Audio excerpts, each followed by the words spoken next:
Oh, you've got all the books behind you. Oh yeah, Love this it. has been my setup. S- awesome, man. You're so you're more of a Zionist than I am, man. That's the goal. That's the goal. Goal achieved. Challenge accepted. It's been fun, man. Like it's been a fun journey. Um, like just like I fell in love with these books. I took a break yesterday with one of the books I'm reading. It's called Unveiled by Yasmin Mohammed. Heard of Um, it? Yeah, I love Yasmin Mohammed. Man, She's amazing. amazing book. Amazing book. It makes me feel like I was raised in the most Muslim Coptic family in the world because there's just so many like not like exact similarities like my parents whooped my ass, but nothing like what Yasmin's parents did. Like my parents did whoop my ass, but Yasmin's parents that was if you've never read the book, it's heart-wrenching, really. I did not. It's on my bucket list, but I did hear her story a couple of times when she told it. I know her dad is Palestinian from Gaza, and her mother is sorry, Egyptian. Egyptian. Yeah, Yeah. and that I heard Yeah, that from Cairo. her father was actually the more moderate one. It's her mother that became really extremist after they were divorced, and they were like she like no music, no dancing, no nothing, like everything you should be always veiled no matter what, even in the house, because people can see you if you're like if there's a window open or something like that, like crazy stuff. Yeah, I mean that's the thing is like, her parents grew up sort of in the same time period that my parents grew up, right? I think her parents might be a little bit older, but they lived generally around the same time period. And so my parents tell me about Egypt when they were growing up, and it was so modern and very few people wore hijab. And like, it's like for me, like, Yanni, wear hijab, don't wear hijab, I don't care, right? But it's like you see how the society shifted so far into the religious right, and it's Man, completely different today. it's like there are so many movies from back in the 60s and 70s, Egyptian movies that are like you would watch them now and you would kind of like go, what country is this? What country is this? Because it's not Egypt of today. It's totally different. It's so secular, it's so modern, it's so everything is laid back and easy. Like I don't remember what's the name of the movie, but I know that I don't know if I told you even. I know there's a movie that the whole movie is about. I think is that it's kind of like an epidemic of men. I don't know if it's either men who are being like can't get it on, or it's that women are just had enough of men and they just don't want to have sex with men anymore. And like there's like and it's an Egyptian movie back from the 60s or 70s, and there's like a private detective who's trying to discover the problem and what's the problem and everything. It's like always talking about the societal issues that Egypt had way back in the day even. Yeah. And it's funny because like if you watch because Egypt tries to put out the image that it's a moderate country, and you see this a lot with Hollywood, right? Not Hollywood, sorry, like, well, Egyptian Hollywood, the Egyptian movie and film industry. Yeah. Um, because so I have this app called Shahid, and it is it's like the Netflix of Arabic shows and movies, right? And it's super Okay. worth it too. I'll tell you this: for 11.99, I challenge you to find an app that gets you better value for your dollar, because I got it as like a Christmas present for my mom, like a couple of years ago, and it was just like this little small present. I was like, yeah, here's your membership, right? And every time I see my mom, she is on Shahid, watching a soap opera, watching like, and it's the library is so huge. Like I'm finding every movie that I watched when I was a kid, It's like you And have Turkish and also like Turkish dramas and Egyptian dramas and Jordanian shows also, like stuff like that. mhm. Oh yeah, my mom right now, she is watching Turkish series that are dubbed in Syrian Arabic. But then Hmm. she's also like gotten really into Saudi television shows. Like so, like she actually loved like Saudi television shows. She finds them so entertaining. And Saudi Arabia, to their credit, they have a nice developing film industry right now. It's actually pretty cool where it's like Saudi Arabia is headed. Like it's still a very very conservative society, but it is nice to see that change. I'm actually quite proud of what the Saudis have been able to do over the last 10 years. It's interesting because it is true that sometimes, not all the time, but sometimes when you see that a society is more like open-minded to arts and specifically like TV shows and movies, it shows a good trajectory. Like, let's take South Korea for example. Like way back in the 60s and 70s, they were still very much like in the mindset of traditional music, traditional movies. Everything was just very very nationalistic. It's all about Korea. We love Korea. Everything good Korea. Then in the 90s, something happened, and that thing was Jurassic Park. And when Jurassic Park came out, yeah, I'm telling you, it's a real story. When Jurassic Park came out, the South Korean government were like, "Listen, all our exports are cars, and everything we do is just cars, and that's all our exports." And one movie made one movie made what we do in 5 years in exports of cars. So they shifted. That moment was when they started to shift a lot of their attention into the arts and say, let's be very liberal with the arts. Let's just let people do whatever they want, and we'll export movies, TV shows, dramas, soap operas, everything. And it works. Like, look at what's going on right now in South Korea. Bro, I can't believe how much like K-pop has taken off. And I've watched a couple Korean shows, man, and I gotta say, like, dude, Squid Games was awesome. Oh, Like I I love Squid Games. no spoilers. I haven't watched the second season yet. I'm Neither have I. Neither have I. okay. So, Okay. when you start watching it, let me know so we can Okay. like keep up with it together. No Because I problem. like I'll talk to you. I don't have the show to do that with anybody, right? So Okay. Okay. You know what? I'll start from tomorrow. I'll start the first episode of the second season. for sure, for sure. By the way, is it just me or is like my feed choppy? Like it's Your feed is choppy a little bit. give me 1 second. No problem.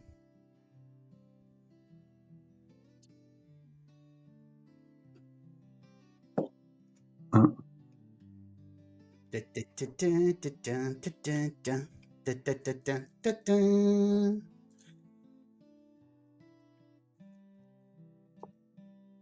oh, there we go.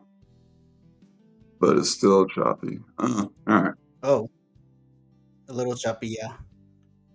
Yeah. Well, Okay. it's better. It's better now. Good. Now it's better. Yeah. Actually, I wanted to tell you, like, I wanted to ask you, what did you think about, because we didn't have a chance to talk about this, but what did you think about what happened with the march to Gaza from Egypt as a Coptic Egyptian?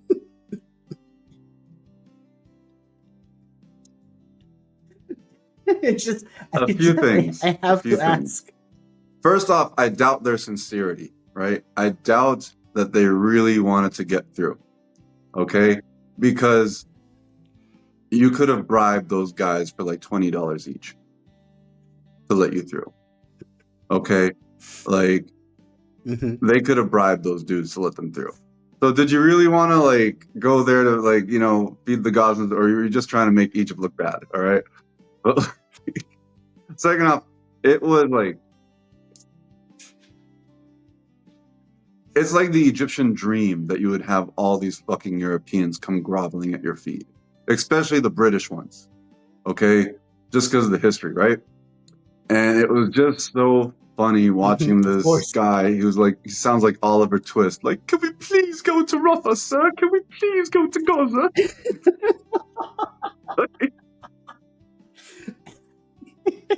when he started, when he started, when he started talking about, do you know what that smells like? Do you know what it feels like? What it sounds like?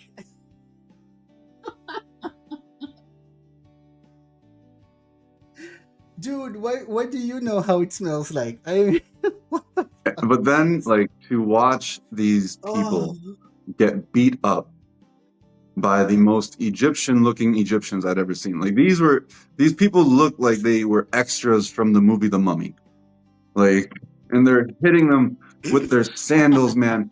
And like this, and also this, like, my dad has whooped my ass way harder than they got beat up by the like way harder. So it's just like they're getting hit with a slipper, but you hear the shrieks and the screams because these people have never been slapped before in their lives. You know? oh no, they're privileged. They're listen. I would say I never got slapped. I actually, my grandma is Egyptian and everything. She never slapped me or my dad or anything. My grandpa included and my dad included. But I do know how it like. Again, I have friends. They were whooped. They were whooped enough. They were Yeah, whooped enough for me as I'll tell well. you a I story. just I'll tell you a story. Um,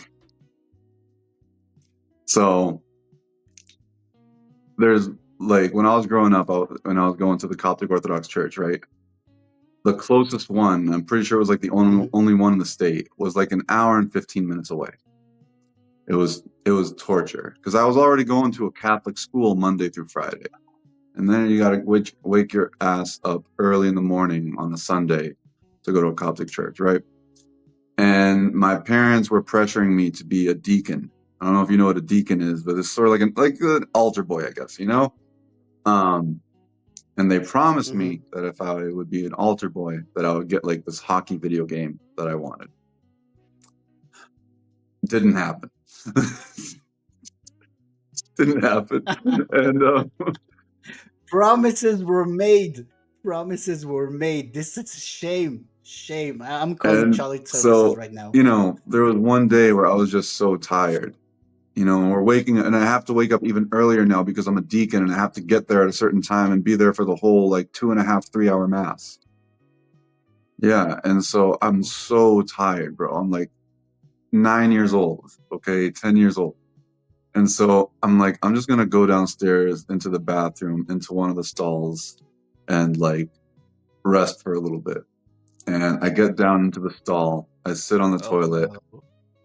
I just sit there, and then there's the toilet paper, right? Like right by my head. And it's a full thing of toilet paper, and it looks so soft. And so I lean my head up against it like a pillow, and I fall asleep. And then I wake up to my dad kicking the bathroom stall door open. And he goes Rambo on me and whoops my ass in the name of Jesus. Like, whoop my ass for the Lord.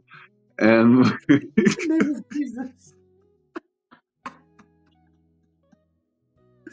Did he at least turn the other cheek? Wasn't he supposed to no, I turn got the I other got both cheek cheeks, in the name of Jesus? Ah, I, it was I got both cheeks. Well, he turned your cheek. He turned your other in a cheek. way it sort of saved me, right? Because like this was like the one time I had to snitch to my mom because I was like, he stepped over the line now. Like all the other ass beatings were okay, but you whooped me in my deacon outfit in the church bathroom. And so I told my mom I had to snitch. And so that got me out of being a deacon. So she was like, oh, hell no. Well, that sounds like a Yeah. good ending to that story. At Yeah. least that. Yeah, I don't have this kind of listen. my upbringing, my dad and my grandpa really wanted me to come every Saturday to the synagogue, and I was like, guys, I like, please, no. And when I was a kid, I was like more lenient, so I was like, okay, sure, I will try. And I would come, and I would be like, with the tefillin, they have my own tefillin thing, and I would be like with the page, and everybody has a book, right? Everybody has a book. It's like it's not you don't have to have the book open in front of you, but if you are at the age that you know how to read and you don't have a book in front of you, it's frowned upon. Like people will look at you like, is he autistic? Is he like okay, or is he like retarded or something? So okay, fine. I have my book open, and like the thing is that they sometimes they skip parts, and you don't know what part they skip. So I'm like, wait, this is what page is it? I'm like, and my dad is like, "Look, it's this page, it's this page." I'm like, well, sorry. Next time, the rabbi should say which page we are, because just because he's saying something, I don't know what page we are. And I'm like, okay, it's opening that. Okay, we're here, and then they're sitting up. They're like going up. I'm like, why? Okay, okay, I'm getting up, and now they're sitting down again. Oh my god, this whole game of up and down, searching the book. Listen, that's not for me. That's not. I told them after like 3 times. I'm like, I'm out. I'm out. I have video games at home waiting for me. They are way more interesting than up and down and reading and no. I think my bar mitzvah was the last time I've been into a synagogue. Um, no, I've been to other bar mitzvahs, but I take from my own for myself. That was the Mhm. last time I've been to a synagogue. I was just like, I still remember protecting myself with the Torah book, with the giant Torah book that you hold. You're supposed to have like laps around the synagogue. And I was holding it, and from above you have the women section, and they're just projecting like hard as fuck toffee, just right to your head. And I'm just protecting myself with the giant Torah book, just like ding, ding, like just yeah, that's the Israeli Jewish experience for you. Oh man, how's it been for you, by the way, since everything sort of died down? How was it for you in general? I mean, it's crazy that I'm talking to you like a week and a half ago. Oof. You guys were having like missiles launched at you from Iran. Like it's like we just Yeah, like I gotta be like, yeah, how was that? it was crazy. Uh, yeah, it was crazy. I mean, look, um, I just saw like that one of the areas, like my dad, he lives in Tel Aviv. He lives in the north side of Tel Aviv. And it's actually his second apartment there. Like he had an apartment before that he lived there, and there was just I just saw a missile dropped right next to the other, like the first location where we were, like when I was a kid, when we were like living there. And I'm just like, I'm imagining like if we would still live there, we would hear the boom, like hitting the fucking ground, because it destroyed like Oh, 6 apartments. Just like one missile just destroyed six holy shit! apartments. Yeah, it's crazy. It's not like anything Hezbollah or Hamas were shooting at us. Which again, a rocket is a rocket, right? It's not like a child's play, but there is a big difference between what Hamas, Hezbollah, and Iran is shooting at you. But I'm not disappointed. I do feel like it's kind of like I still don't have this catharsis moment where it's over, because I know it's not over yet, right? I know it's we all know it's gonna continue, and Mossad is still, you know, Hmm. hush hush hiding there, doing their thing, hunting down uh Iranian Nazis. So yeah, it's so I'm preparing myself for the second wave that will come. Who knows when, but probably like in the next few days. And yeah, it's scary. It's scary, especially when you have like your child run with you to the safe room, and she's taking it easy, right? She's not like crying or anything, but you're thinking to yourself, what kind of a life are you like having for her, and is it all worth it? Hmm. You know, in a way. Yeah, that's I had other friends that had kids, um, and they're sending me pictures of them with their kids in their shelters or their safe rooms. And it's just so sad to see, man. Like, and I tried my hardest to not watch like the footage of the missiles striking because it just, you know, I don't know where my friends live, in what city, like I see that and I like imagine the worst.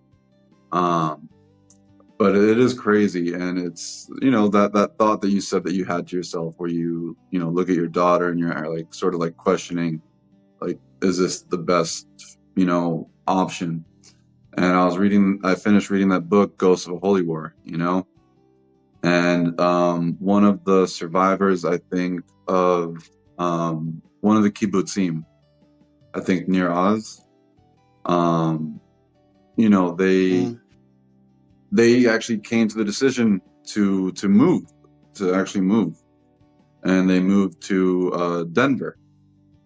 And you think they moved from there because they thought it was too dangerous to Denver, but in Denver they had that terror attack like last month or something, where the guy attacked the Oh Jewish protest for the hostages, or the demonstration. And yeah. it's this shit is inescapable in a way. Like, it's really inescapable. Yeah, it's one of those things that like watching what happened right now at like the music festival in England, and that just really like, for the first time in a long time, and I mean, ever since the 7th of October, I have felt this, right? But right now I'm feeling so angry, like so pissed off. Not just that stupid, band member chanted death, death to the IDF, but that thousands of people chanted with him. Thousands. And we're not talking about like Yeah, Muslim extremists. We're talking about fucking white guys in their mid 40s, that they have the money to, 400 quids or something to pay for that fucking festival, right? I didn't stop So to think about that. Like, I was so focused on the dude saying it that I completely ignored the crowd chanting it back. You know, it's become so normalized now, and it's like it's in the mainstream that you would do that at a music festival, and yeah. you yell it back. And I mean, like, I've never ever heard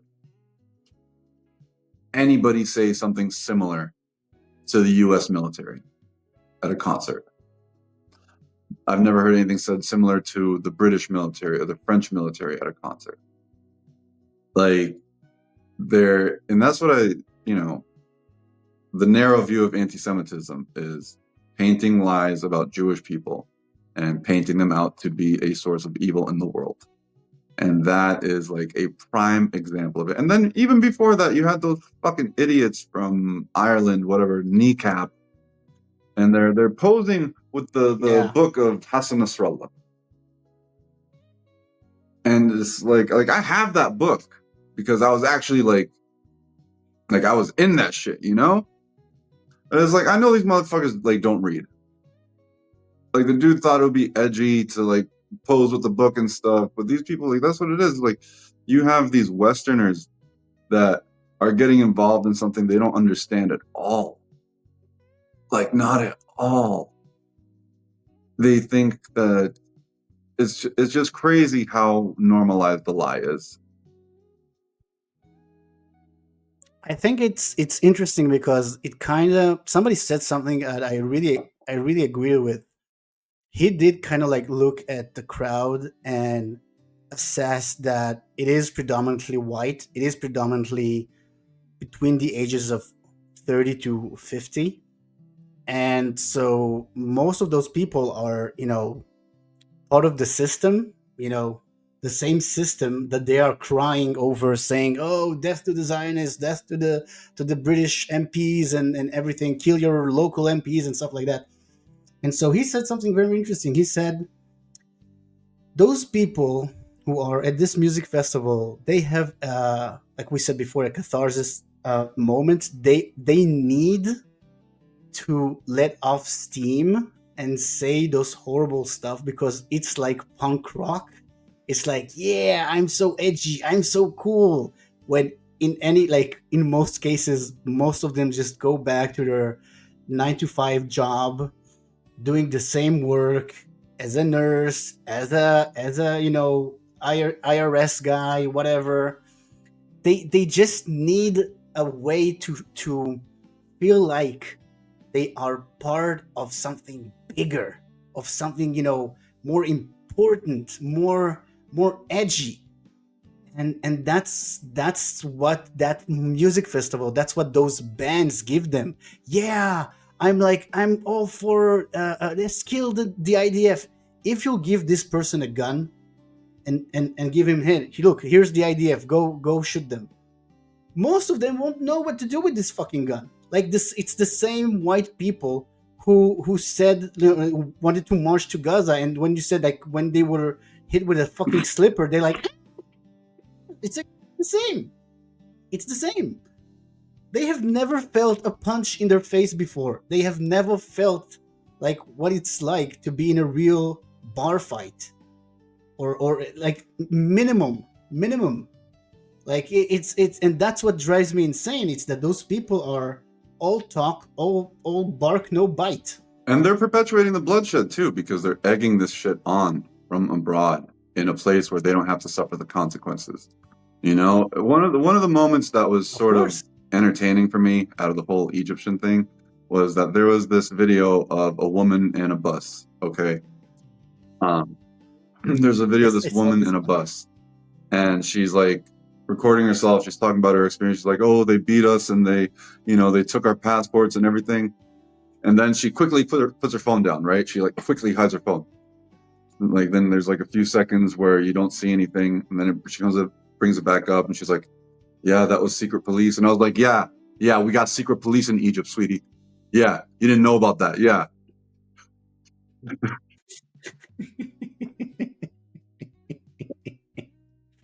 I mean, it's like there was also a video that was of an Egyptian guy who speaks English. He was like, "Listen, we arranged for all of you to go back to Cairo, and you can go and take a flight back."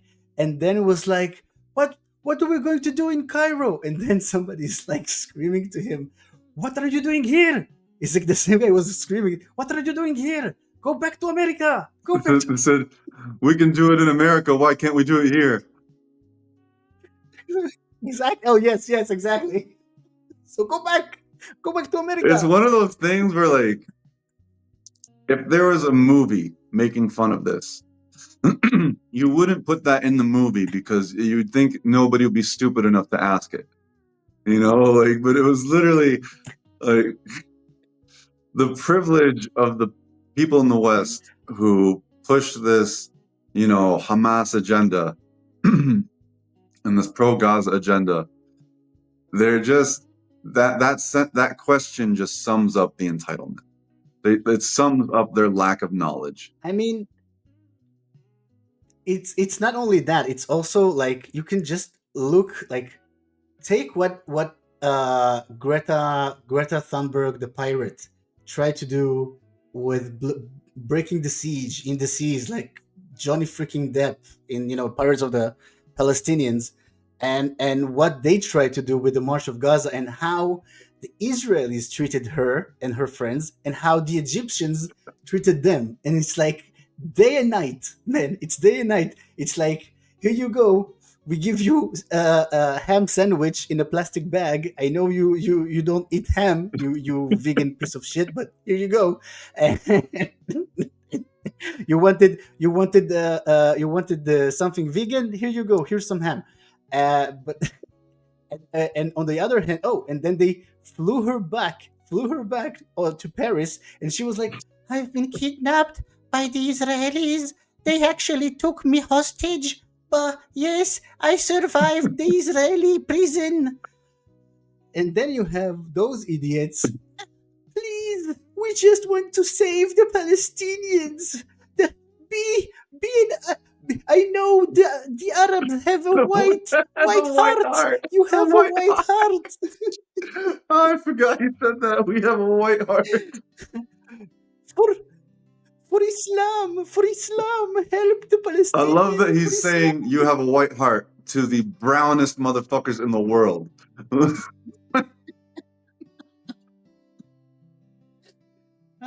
It's like it's kind of like it's a It little is. racist when you think about it. It's like a white guy comes to a brown guy and says, "I know you have a white heart."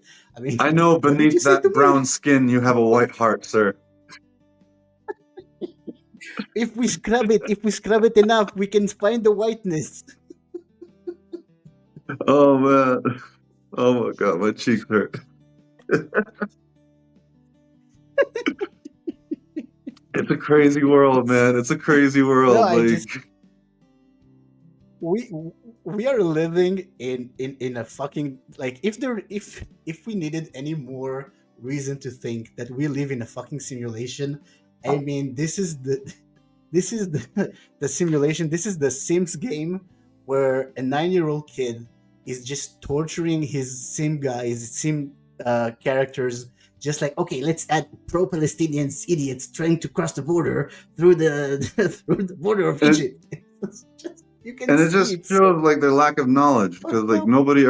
they never Googled like a picture of what the Egypt Rafah border looks like. You know, like Guy, they thought that the Rafah border, there was like a picture that they showed, that they thought that the Rafah border was actually at Elat. They thought that they were supposed to go through Elat. Imagine, imagine them crossing the border, going through Elat, and they're like, "Oh my God, the Palestinians are suffering. They're all in the water. They're all just having, like, splashing in the water. They're drowning." It's actually Israelis. Ooh, oops, wrong. Turn around, guys. Turn around. It's a beach place. and by It's the way, a they're gonna fortify that crossing again. They're gonna add more stuff. They're like, oh, that was close. Yeah, I'm pretty sure they're ordering like a new batch of, like, a batch of concrete, just to, like, fucking. Did you see what it's called? Attack on Titan? Like, this is the wall that they're gonna build, like, between Egypt and Gaza. It's gonna be Attack on But you Titan know what's kind of crazy is wall. like, again, it goes back to the Western thing. Like, I've been called the oddest names from people who have no roots to the region. Like, white people will call me a traitor. Like, white people will call me a traitor. I had a gay white communist call me a house Negro. Yeah. Oh I my have like I remember I God. took a screenshot because I was like, this goes in the top five for sure. And like House Negro. What the they fuck? They are What emboldened, the man. They fuck, eat one man? shawarma and they think they're Malcolm X, Malcolm El Shabazz. Like, it is crazy the entitlement that they have to my culture right now. Oh, those fuckers. Those motherfuckers. Yeah, they think that this is like the most the ends justify the means kind of like mentality. Like they are so hell bent of thinking my cause is so perfect, my cause is so like noble that I can say whatever I want, I can be as racist as I want because it like the ends justify the means, and they just don't see it. They just, I mean, it's a mind virus, man. It's a mind virus. Like you can see how people have changed their behavior in the last year and a half, almost 2 years of like just oh, cultural appropriation is bad. Let's wear a kafia. Oh, let's um gays and LGBTQ have to have their rights. But if they're in Iran, it's okay that they're hanged from a crane. It's fine because it's culture.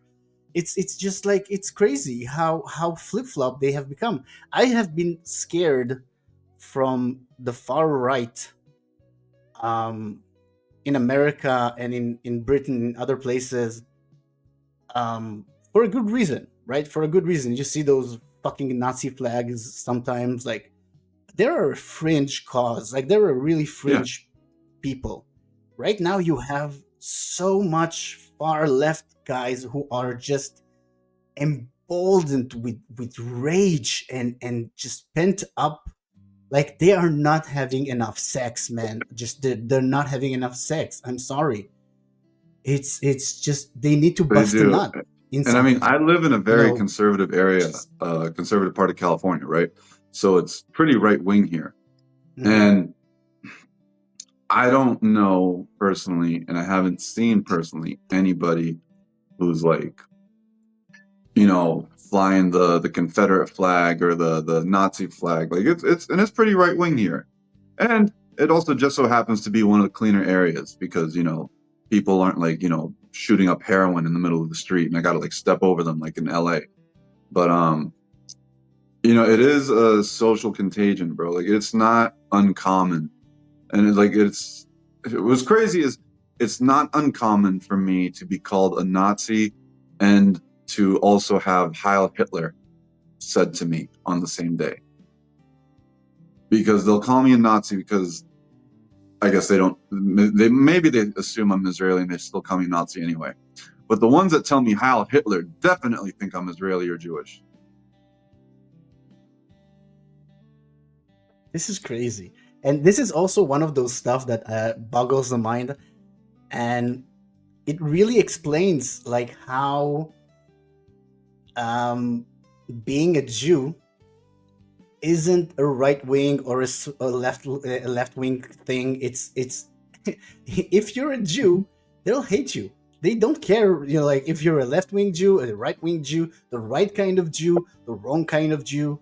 Um, Secular or whatever, you'll have Candace Owens and Tucker Carlson and all those fuckers from the far right saying, it's the cult of Satan. It's the like I just saw Alex Jones, which I always thought he was unhinged. Like he always had like a metabolism problem. I don't know, but like he's like, oh, I think it was a blood pressure problem because the guy goes from white to red in an instant, like this, and just like, and he had his last rant. He was like, you guys. He's like, he's a full-on Cartman. You guys, it's actually, the Star of David. It's actually the Star of Satan. It's actually the Star of Satan.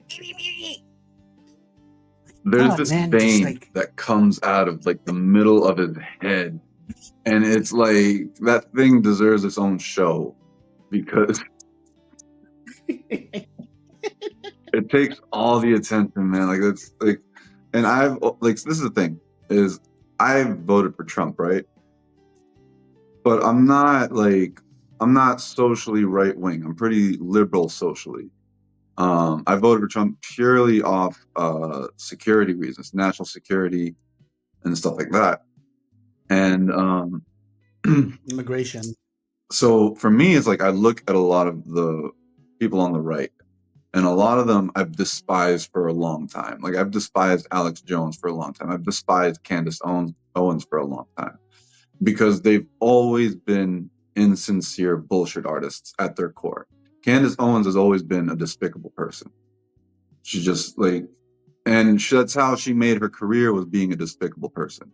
Like that's why the right wing was willing to invest money in her in the first place, because she would just be nasty on TV, and because it came with a black face, you know. And now It's more people will hear that, palatable. right? And they'll look at me and be like, "Oh, aren't you doing the same thing?" First off, I'm not getting paid. I'm doing this out of the love of my own heart. All right. And second off, the difference is I'm not a bullshit artist. Nothing I'm saying on my page, like, yeah, I troll people for sure. But when I actually get down to the information of what I'm putting out, tell me I'm wrong and prove me wrong. I'll pull out any one of these motherfucking books and give you the longest night of your life.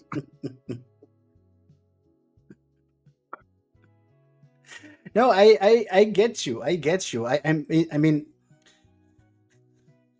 just Tucker Carlson is one of the most like funniest. Like he's funny when he's not trying to be funny. It's like, one of those dumb fucks that just like, when he's laughing, it's like this thing. What? You don't know how many how many Iranians What live he in did Iran? with Ted Cruz. What do you mean? What do you mean? Do you know their ethnicity? You don't know? It's just he is such a fucking clown. And then when people called him out for getting paid by Qatar to do the interview with the Qatari monarch or whatever, he was like, me, getting paid by Qatar? What do you mean? But dude, it's public knowledge. Like everybody fucking knows that. It's like you just Google, did Tucker Carlson get money from Qatar? Yes, he did. Like it's two words. Yes, no, three words. Yes, he did. That's it. So they are lying. People know that they're lying, and still people listen to them, and it's driving me insane that they are, for some reason, they are being like seen as those like put on a pedestal. Oh yes, Candace Owens. Oh yes, like I'm hearing, like I talk with people who said, yeah, Candace Owens makes a lot of sense. What makes a lot of sense? The way she's saying Elders of Zion stuff, like it's she is literally quoting a fabrication book about how Jews control the world. I mean, if there is any evidence of Jews not controlling the world, not now, not ever, is how fucking much we are persecuted from everywhere. So stop with this bullshit, It's just please. I there, mean, and really? that's the thing. You know what you said, like where people say like, "Oh, Candace Owens makes a lot of sense." No, she doesn't. What it is you have stupid beliefs, and when you hear somebody else repeat those dumb beliefs, you feel better about having them because you know that it's dumb to say that out loud in public. You know that most people know better than that, and they're going to think you're an idiot for thinking those things.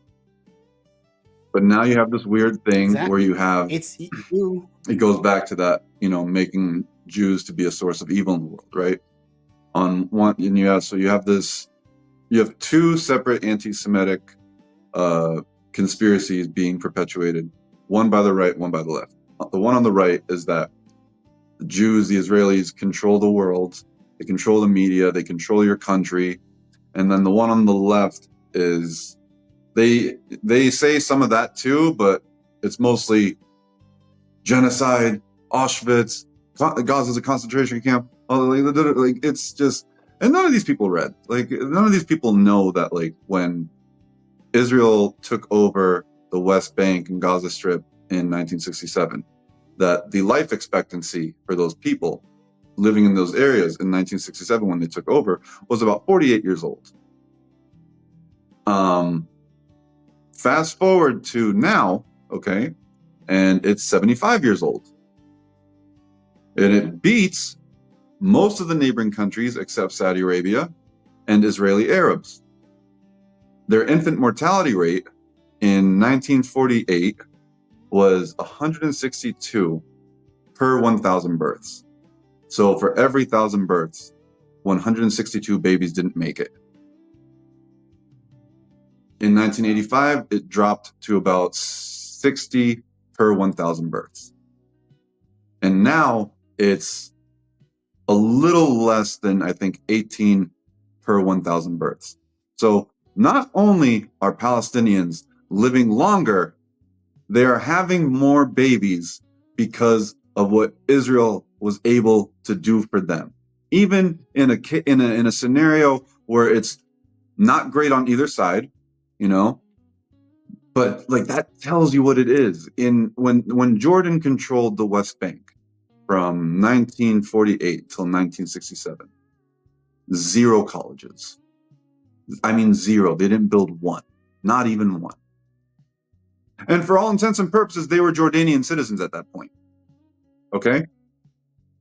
Of course, they are Yeah. Jordanians by every mean. Yeah, the same with Gazan being Egyptians, and they just like. But the problem is that when me and you were talking facts, they are talking emotions. They're like it's the same mentality with that British guy saying, "Do you know what it smells like?" Because it's talking from a place of great emotion, great distress, and we can all argue if it's right or wrong. You know, we can say if it's real distress or if it's fabricated, but it is coming from an emotional place. So, and that's what I'm seeing a lot from, you know, all those discussions about Israel Palestine, is that one side is coming with facts, hard cold facts. The other side is like, but think of the children, think of the children. And I'm like, it's the same like when I had a discussion yesterday with a pro-Palestinian British Arab Muslim. He was saying, well, you know about the Nakba. Like, did you even learn about the Nakba in high school? And I'm like, because he said that we learn in Israel to hate Muslims. We're being taught to hate Muslims in schools in Israel. And I was shocked when he said that, because I'm like, what the fuck are you talking about, man? Have you been to Israel that you're saying something like that? So then he said like about the Nakba being not being taught in schools in Israel, that he heard from his Jewish friends. And I said, there is a reason why we're not being taught about the Nakba in Israel, Israeli schools, because it's a narrative. It's not history. It's not fact. It's a narrative. This whole thing, like what we have behind you with the fucking key, this whole thing with the key. If you think of it logically, just logically, why would people take a key to their house if they would know that they would not come back? Unless somebody told them, listen, we'll just kill all the Jews, then you can come back. When my grandma fled Egypt, she did not take a key with her. Do you know why? Because she knew she would not come back. So it's that's the way that they're like perpetuating this conflict. They're taking facts, like the key is a fact. They took the key, but they are taking that fact and they are distorting it so much into, we want to go back to our house in Yafa, we want to go back to our house in Haifa. And then, guys, if you could have stayed, there are so many Muslims who stayed. It's on you, it's on your grandpa. Like, go to your fucking grandpa's grave and shout at him. He was the one who took you out. I mean, You know what I noticed is, I noticed that a lot of Arab and Muslim countries project their own country's sort of authoritarianism on Israel, and they assume Israel is like that, right? Like, because as far as things like the Nakba goes and 1948 and all that stuff, it's widely discussed within Israel. It's widely discussed within academia. Um, Literally, I mean, they don't know how many like leftist professors there are in these Israeli universities. I saw a protest at I think Tel Aviv University. Okay, it was protest for Gaza, and they were calling Israel an apartheid regime as they were having the freedom of protest. And but they assume that Israel must be like every other country where they are repressing people's freedom of speech, limiting their access to information. I mean, you have that. Who's that dude that got like a chair thrown at him? There's like this Israeli leftist that got a chair thrown at him. Oh, years ago. You mean Amir Yeah, Fatsioni? yeah. He deserved it, by the way. He Yes, this deserved it. idiot. Oh, he. Listen, he. In every society, in every country, you have one person, at least one, who is a troll. Like not just trolling, he is the embodiment of troll. Like look at him, he even looks like a fucking troll. I'm sorry, I'm not usually dissing on people It like looks like this, his but forehead is melting, bro. he's like, man, he is, and he is the most hated person in Israel. The most hated. He will go around. I saw a video where he literally said about Israeli Mizrahi kids that they are brown monkeys Yeah, to their he face. hates Mizrahi, bro. He hates To their like face. because he commented on one of my videos. He commented on one of my Of videos course. Jesus. because I was talking about how Palestinians have this history with Nazism with the Mufti Haj Amin al-Husseini, okay? And he said something Of like, course. "The Palestinians are nothing like the Nazis." He's like, "Palestinians are nothing like the Nazis." Like, listen, man. I don't know if you've been to the West Bank, but the Palestinians literally have like a monument to Saddam Hussein, who gassed the Kurds. Okay, and they were supportive of Hitler when he was gassing Jewish people. So you're gonna tell me there's no similarities? I'm just gonna tell you straight up, you're full of shit. And he is full of shit, and I get it, he's a troll.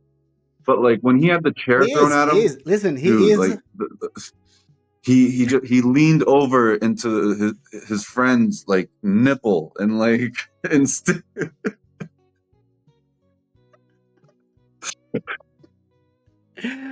Yeah, it was like this the biggest like best picture of all time. It looks like a mother milking her kid. It's just uh, listen. I don't like seeing him get hurt. I don't like seeing people get yeah. hurt. I know it's funny because he gets his comeuppance, and sure, I'm okay with people getting their what Yeah. their karma. I if it's karma, I guess, but I think that it's just if the narrative was in Israel pro-Palestinian, like 80% pro-Palestinian, you would see him on the other side, just because that's who he is. He Yeah. is a contrarian. He just Hmm. wants to be hated. This guy he also wrote a book about how horrible of his childhood he had and how horrible his parents, treated him and everything. So I really think he is motivated out of a Hmm. deep-seated trauma, and that's also like if you look at like a lot of people, that's the thing with Palestinian, with pro-Palestinian, that right now we're seeing that a lot of people are projecting their own problems into the pro-Palestinian movement. Like some black people in America will say, "Yeah, it's just like slavery." Nothing like slavery. Nothing like slavery. Kneecap, those Irish bastards. Yeah, it's like the IRS, the RIA. They also were called terrorists. It's nothing like what you had between you know, the fucking IRA and Britain. It's nothing like that. Everybody is trying to project their own trauma, their own personal trauma, and say, we understand what the Palestinians are going through. No, you don't. First of all, just as it's first of all, it's a very, I won't say racist, but it's a very privileged thing to say. It's very privileged to think, I know what you're suffering through. I know how horrible it is. Come on, come on. It's the same, like, oh, it's like what Whoopi Goldberg said Oh my god. about Oh my god. living in Iran. That woman thinks that because she got a boo boo once, so she's like, I know what it's like to have cancer. I know what it's like. I once bumped my leg. I once bumped my little pinky in a table and it really hurt. So I know what chemo is. No, no, you don't. No, you don't. Shut the fuck up. Shut the fuck up, you idiot. You such a fucking privileged idiot. Getting fucking $8 million a season for The View. What the And fuck it's are one you of the talking worst shows in about? the world. Show me one. I mean, it's horrible, man. Like, there are some TV shows that you can really feel your mind is drained, like drip by drip, from watching it. It's that and Tucker That, Tucker Carlson Carlson, and TikTok. If and TikTok. Oh, okay. So yeah, before we finish, I have to ask you as well about what, like, okay, we know that Zoran Mamdani is an asshole and an anti-Semite. But let's say, okay, so he's an anti-Semite. What do you think about his very socialistic view of trying to make everything free in New York, like buses free, healthcare free, grocery stores, government, everything free, free, I free. will say that I'm not opposed to, you know, more egalitarian social policies, right? I want people to Hmm. have better access to better food. I want people to have better access to healthcare. Those are things I really do care about. And I understand why those are strong talking points for that side.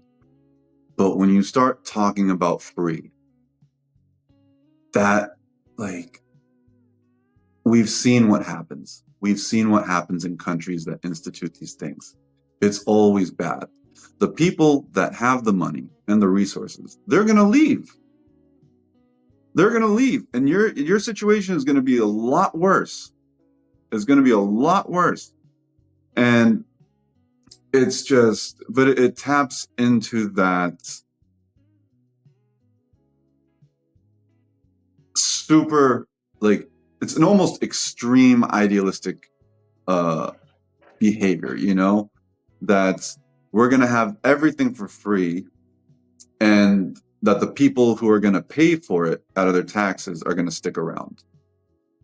Particularly, like, and he's also talking Yeah, about, like, places where people can go, shoot up heroin and stuff like that.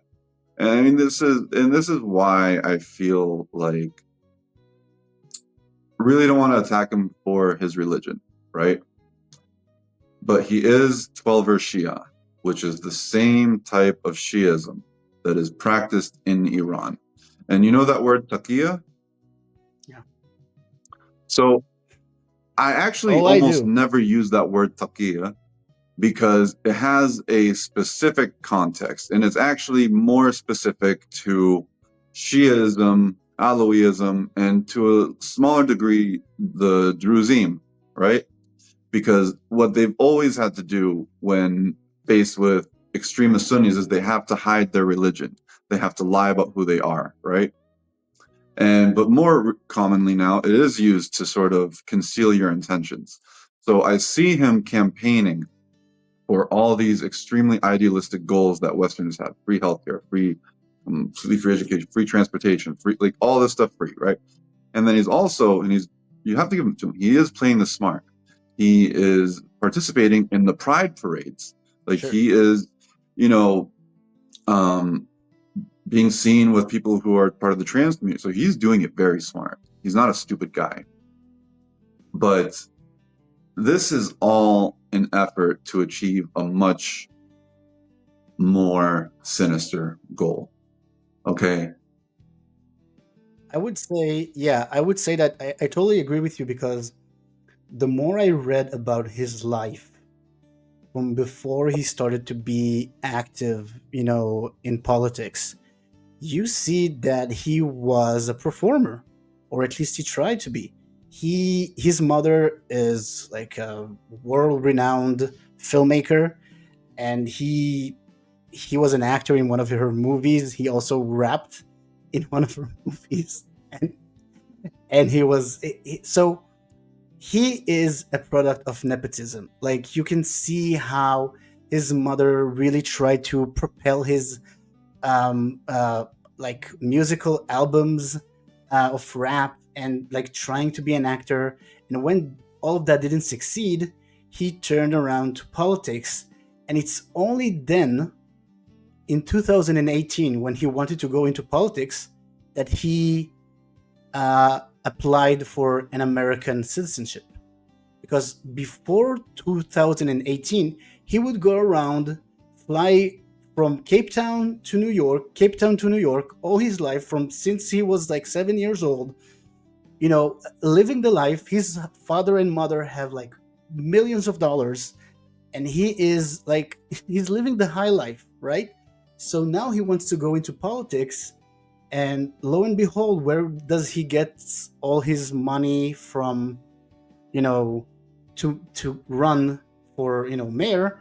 Well, I won't say it's from his mother and father, because it's right now it's not proven, but you can see that a lot of money comes from very high up people, very rich people, that have connections to his dad and mom. And some of them are faculty members from different universities. Some of them are very, uh, rich donors. And it's like, this is something that really bothers me. Like, you have this 1% saying we want socialism. Why is it always the 1% who wants socialism that will actually, after that, will fuck up the Mhm. other 99%? I mean, this is one of the things, like, yes, we want socialism for everybody.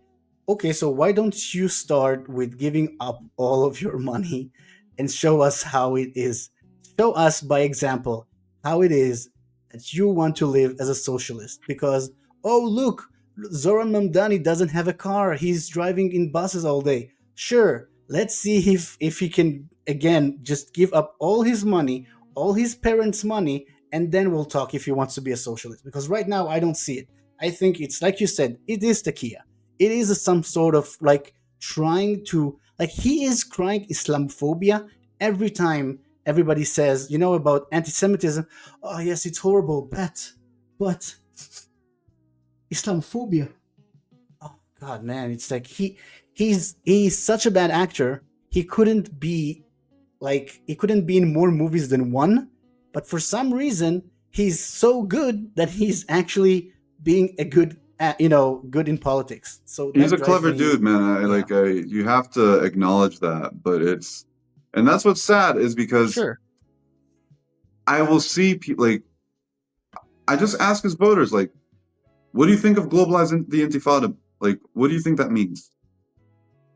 Like, really, what do you think globalizing Intifada means? Because I can show you scenes from bus bombings, bombings at Sabaro, like that's what globalize the Intifada means. And you are voting for somebody who stands by that statement. That is an insane thing to do.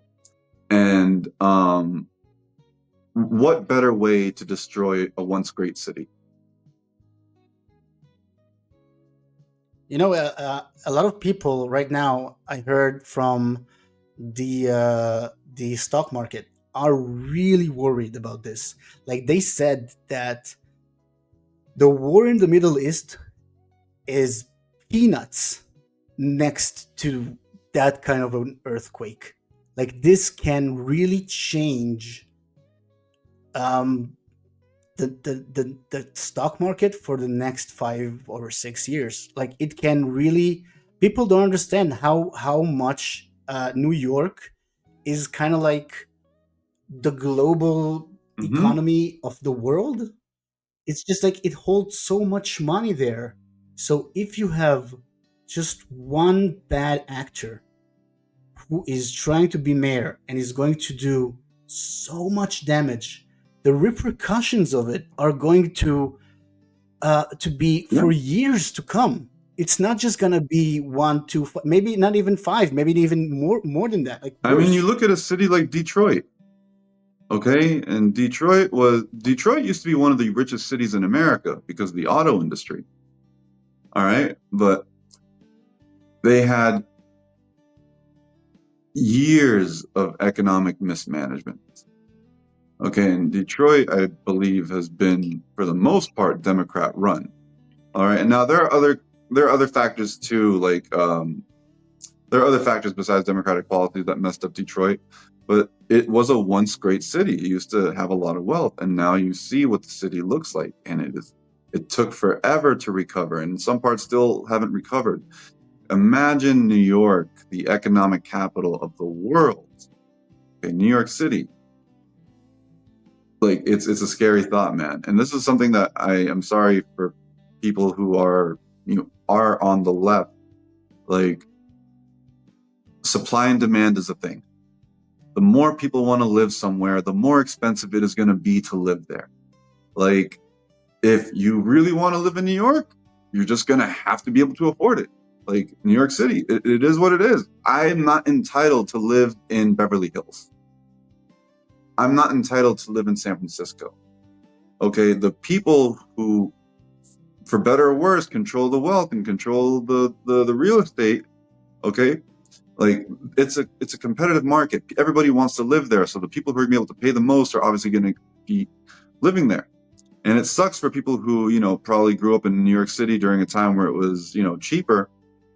But that is the way of the world, and there's ways that you can improve on those things without destroying the city. Yeah, I agree with you. I think that, look, change is good.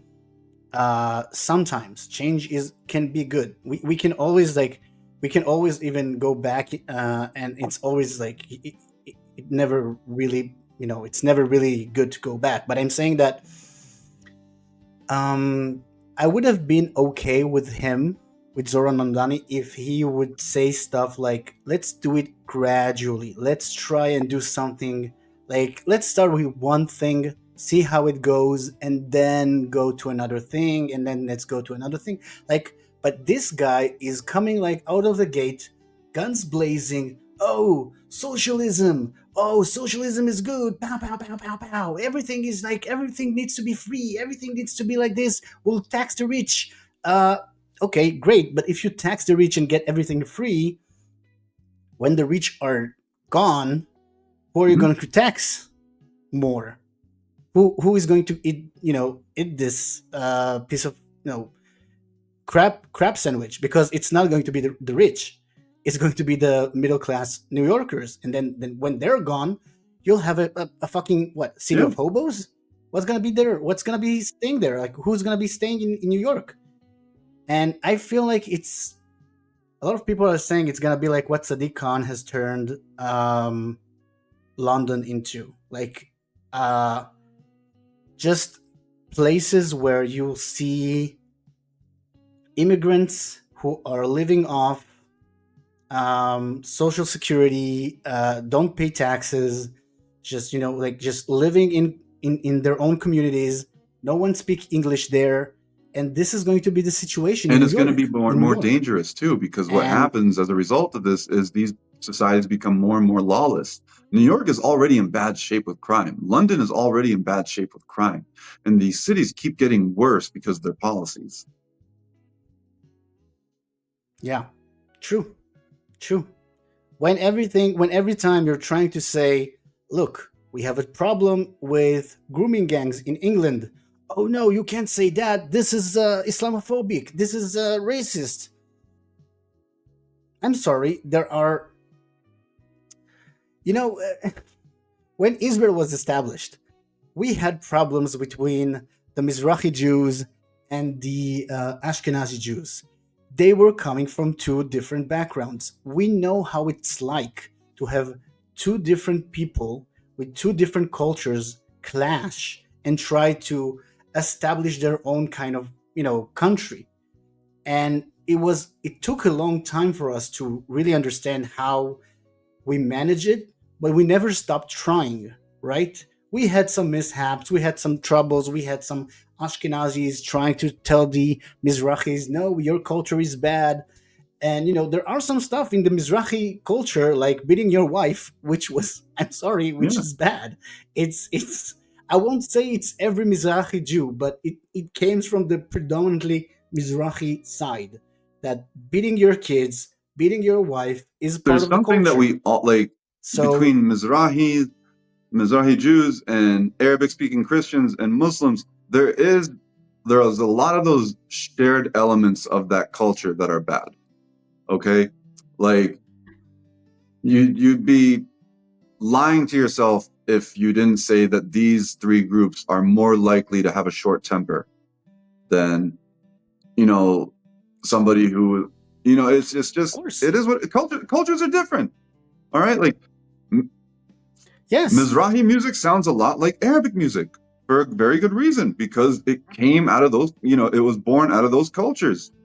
And but like you said, you guys never stopped and trying. And I mean, you've had Mizrahi presidents and prime ministers, like they, it's for them more or less it's pretty even, I'd say across. it's it's even, I'll tell you why, because we understood what are the powers, the pluses and the minuses of every culture. Like, yes, there was a lot of stuff like violent and discrimination coming from the Mizrahi Jews. They understood that, they stopped with that. And from the Ashkenazi Jews, there was a lot of coldness. There was a real, like, societal coldness of not showing enough love to your kids, not showing enough love to your neighbors, to your society, or to be like they would do those little small gatherings and everything. Now it's different. Now if you go to the most Ashkenazi wedding in Israel, you will hear the most Mizrahi music, because that's the thing. Yeah, That's Israel for you. That is our essence. We understood that Ashkenazi music, you can't dance to Ashkenazi music. I'm sorry. It's impossible. It's impossible. It's what are you going to do? Have a Nagila? I'm sorry, nobody is dancing for Have a Nagila anymore. It's fucking pathetic. So this is why you have all this Omeradam and it's fun. It's fun. So we understood that every culture, nobody says one culture is better, the other is bad. Everybody thinks that in the end, everyone has those good and bad sides. And when you are compromising and you see, okay, let's come together and say, this is good, this is bad, and this is how it goes. You don't see that in Europe. You don't see that in Europe, or you don't see that in America also. Like, I would say in America, you see it more because America was built upon immigrants, right? Immigrants build the country. So a lot of people, either Italian, Irish, Jews, Muslims, Indians, they are more predominantly in the society, building from within. It's the last kind of immigrants that come right now uh, from would say Africa. I don't want to say it, but yeah, that they're just showing the inability, that they don't want to integrate. They just Africa don't and want Middle to. East. That's And Middle East, yeah. like in I think it was Sweden or Norway. They had to give classes on how to like interact with women. Like, don't rape, but had to be in a classroom. You know? And what do we learn today? When I see a woman, I can grab her titties. I want to come and squeeze. Can I come and I have a question for you. I have a question for you. Because we were talking about Sure, Mizrahim, sure. right? So I know that within between Arabs, there's rivalries, right? Like Lebanese won't like Syrians, vice versa. Egyptians and Palestinians don't like each other. Was there ever a point between Mizrahim where it was like Moroccans were like, "Ugh, those Yemenis"? Like, was there any sort of like inner beef So between the Mizrahim? it's not beefs. I won't say it's beef, but like it's kind of like Hmm. racist jokes more, or racist cultural jokes. So you will always say that Jews that come from Morocco, Moroccaim, they are more um, they're more violent.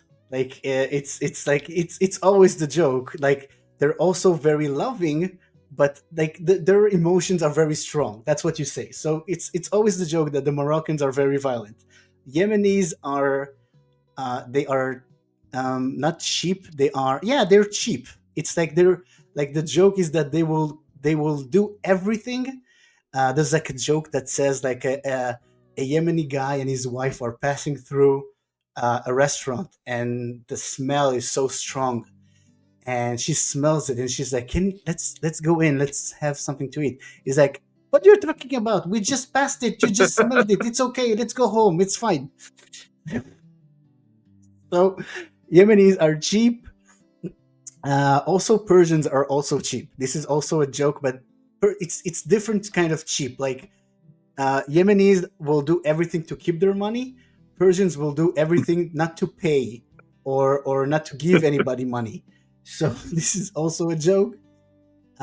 So yeah, everyone has their own Hmm. jokes on everybody else. Yeah. Also on Ashkenazis and like Polish Jews and Ethiopian Jews. Like the joke is that they're always happy. Like you can stomp on them, you can spit on them, and they will be like, "Ah, it's good, it's so good, it's always so." And it's also like Yeah. it's also racist, right? It's all racist. But this is kind of like the joke, right? There's a very old Israeli sketch.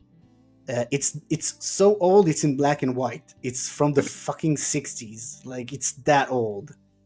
And the sketch is that you see like the first Jews that come to Israel. Ah, great, great. Oh my God, very good. And the Jews that were here before are like, ugh, here comes the Russians. They're going to destroy the. And then you see the Europeans coming, ugh, and then the other guys who were just before the ugh, here comes the Europeans, and then the Yemenis come. Here comes, and it's just that's the everybody's coming to ruin it. It was so good just before, like 2 seconds ago. Oh, that's funny. We are, and this is what I love about Israel. We can fight, we can hate each other, we can be so fucking, sometimes really horrible to each other. But in the end, we all know that everybody hates us more than we hate each other. So it's just like we have nowhere else to go. I hate you, but I'll fight for your right to live in this country with me. Yeah. Exactly. And this is Yeah. this is Israel for you. This is Israel. Like yeah, you could see like I bet on my life that on the 7th of October, that morning, you had for sure two Israelis fighting over um, a parking spot to the moment that they will rip each other's heart out. But the moment that they hear that something happened in the south, you will see them both just running into their cars and just go drive there and call their unit or something or whatever. Hmm. Like I bet that something like this happened, because this is Israel for you. This is just like, we will stop everything. We will tell them, listen, now we're buddies. After that, I'll kick the shit out of you, man. And this is, yeah, this is us. Yeah. It's and it has to be like that for you guys, because it's the only way you guys would be able to survive. If that's the one thing I really like about Israel, is that ultimately they know that their survival relies on them fighting for each other when the time comes down to it, right? Like, it's a good thing that there's really no outside force that can play the Mizrahim off the Ashkenazim, or the Ashkenazim off the Ethiopian. Like, there's no outside force like that. Whereas you see it happen in the Middle East all the time.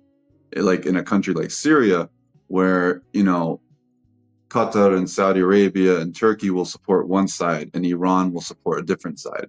But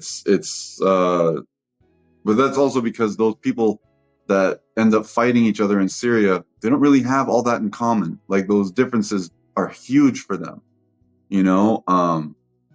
But it just shows you, man. Israel, one of the the only light in the Middle Yeah, East, the only one of the few countries that haven't gone to a civil war.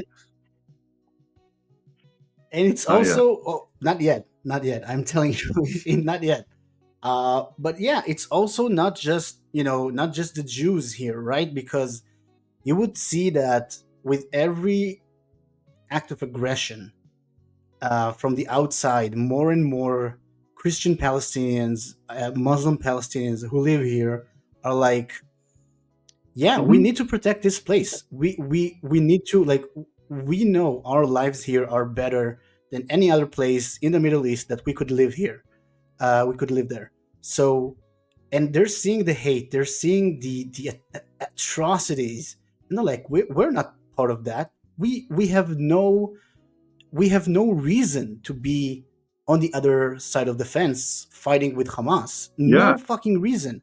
Not because it's because they don't believe in that. They really they absolutely were don't polled believe in after that. Israeli Arabs were polled after October 7th, and they said after October 7th they feel a greater attachment to the country. Like, they feel more Israeli after October 7th.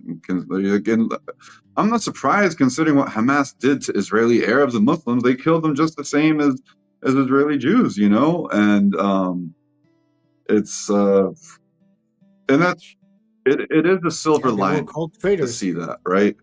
It is a silver lining to see that, because it makes you sort of look at the situation. You're like, okay, for the most part, more or less, everybody cares enough about everybody else to ensure our survival.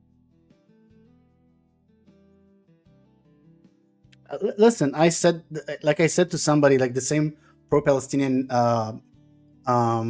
British guy, and with Yeah. that we'll finish the conversation. But I told him that Israel was built with minorities inside of it.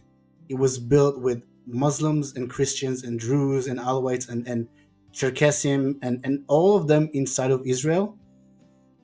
And the moment we are going to be an only Jewish country, this is the moment Mhm. that Israel will fall. There is no reason whatsoever. And you will see the most right wing to the most left wing guy, they will all agree on that.